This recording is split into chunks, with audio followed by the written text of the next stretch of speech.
Hello and welcome to this installment of Will It Jerk, a short series of videos where I take a Jamaican jerk-inspired flavour profile and see whether or not it works with non-Jamaican foods. Now obviously this isn't traditional Jamaican cooking, that's not what I'm trying to do here. Hopefully I'm not offending anyone, I'm not trying to mess with anyone's food culture or traditions, I just really like this flavour profile, and I just happen to have a whole bunch of Scotch bonnet chilies that need to be used up. Last time it was focaccia genovese, this time around it's hash browns.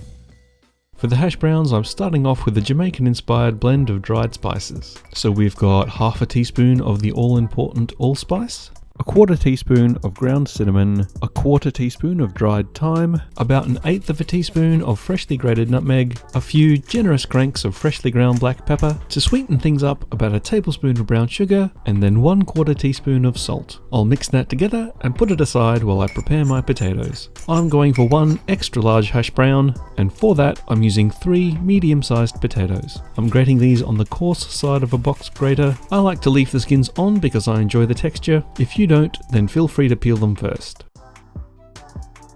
Once they're all grated, I'm putting them in a tea towel and squeezing out as much water as possible, because wet potatoes make soggy hash browns. And then once they're as dry as I can get them, I'm adding the dry spices and mixing them in. I'm loosely following a hash brown recipe from the Serious Eats website, which recommends microwaving the potatoes on high for 2 minutes. I've not done this step before, but they suggest that doing this will make the end result crispier, so I'm giving it a try.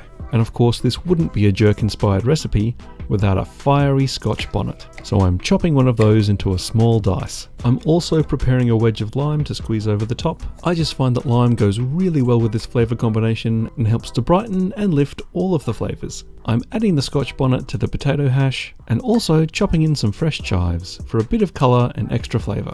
You can make these into really informal hash browns by just smashing them into a pan, but I like to keep things a little bit neater, so I'm using an old Tupperware container as a mould. To make sure that I can get it out of the mould again afterwards, I'm screwing up some baking paper into a tight ball, so when I unravel it, it's going to be nice and flexible and I'll be able to use it to line the mould. I'm putting all of this hash brown mix into the mould and pushing it down to get a nice firm disc. And then I'm heating up a non-stick fry pan over a medium heat and adding a generous amount of oil for frying. The oil will help to transfer the heat from the pan onto the uneven surface of the hash brown and help the outside to get nice and crispy. Once the oil is hot and is starting to shimmer, it's time to add the hash brown. And then I'm cooking this for 5 to 7 minutes, or really just however long it takes to get nice and brown and toasty on the bottom. And then flip it over and do the same for the other side. By the time it's finished, it should be nice and crisp on the outside and cooked all the way through to the middle. This smells lovely and toasty, and now that it's cooked, the aromas of the dry spices have really come to life. Now I'm going to serve this with a generous drizzle of mayonnaise. As far as I'm aware, this has nothing to do with Jamaican cuisine, I just thought it would taste nice. A sprinkle of chives for some freshness, and then I'm squeezing the lime juice over the top. And what's the verdict? Will it jerk? Well, kind of.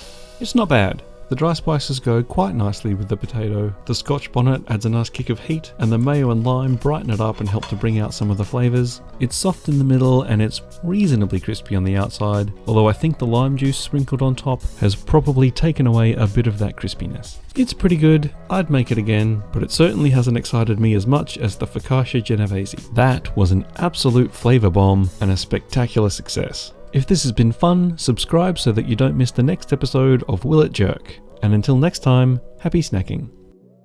Okay, what do you reckon? Is that good enough? I think that's probably good enough. Here you go. Have a treat. Good boy.